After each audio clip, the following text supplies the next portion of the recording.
എല്ലാവർക്കും നമസ്കാരം. ഫ്രൂട്ട് ഗാർഡനിലേക്ക് സ്വാഗതം. വീഡിയോ ആദ്യമായിട്ട് കാണുന്നവർ ചാനൽ സബ്സ്ക്രൈബ് ചെയ്യുക.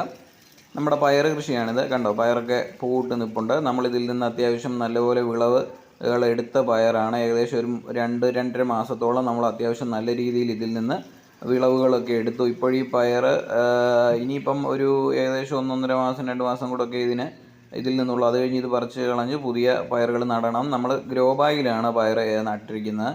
കണ്ടില്ലേ, ഇതൊക്കെ പയർ ഉണ്ടായിട്ടുണ്ട്. കണ്ടോ, ഗ്രോ ബാഗിൽ ഒരു 6-7 മൂട് ഗ്രോ ബാഗിൽ നമ്മൾ പയർ നട്ടിട്ടുണ്ടായിരുന്നു. നമുക്ക് വീട്ടാവശ്യത്തിനുള്ള അത്യാവശ്യം പയർ ഇതിൽ നിന്ന് തന്നെ നമുക്ക് ലഭിക്കുന്നുണ്ടായിരുന്നു. കണ്ടില്ലേ. അപ്പം മെയിനായിട്ട് നമുക്കിതിന് നൽകിയിരുന്ന വളം ചാണകപ്പൊടിയാണ്. ചാണകപ്പൊടി, അതുപോലെ ഗ്രോ ബാഗിൽ മിക്സ് തയ്യാറാക്കുമ്പോൾ എല്ലുപൊടി, ചാണകപ്പൊടി, വേപ്പും പിണ്ണാക്കൊക്കെ ചേർത്ത് നമ്മൾ മിക്സ് തയ്യാറാക്കി അങ്ങനെ നട്ട പയറാണ്. കണ്ടില്ലേ, നമ്മളത് പാകമായതൊക്കെ ഒന്ന് വിളവെടുക്കുകയാണ്. അതുപോലെ തന്നെ പയറിന് നമ്മൾ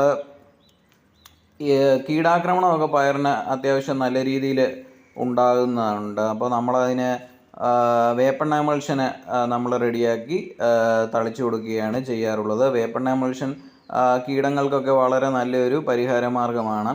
അതുപോലെ തന്നെ സ്യൂഡോമോണോസ് മ്യൂട്ടിൽ ചെടിയുടെ ചുവട്ടിൽ ഒഴിച്ച് കൊടുക്കാറുണ്ട്. അപ്പം വാട്ടരോഗങ്ങൾക്ക് നിന്നൊക്കെ നമുക്ക് ഇതിനെ രക്ഷിച്ചെടുക്കാൻ പറ്റും. അതൊക്കെയാണ് നമ്മൾ പ്രധാനമായിട്ടൊരു കീടനിയന്ത്രണ മാർഗ്ഗങ്ങളായിട്ട് ചെയ്യുന്നത്. പിന്നെ വേറൊരു ഇതെന്ന് പറഞ്ഞാൽ വേപ്പും പിണ്ണാക്കും ഒരു കീടനിയന്ത്രണ മാർഗ്ഗം കൂടിയാണ്. വളവുമാണ്, കീടനിയന്ത്രണ മാർഗ്ഗം കൂടിയാണ്.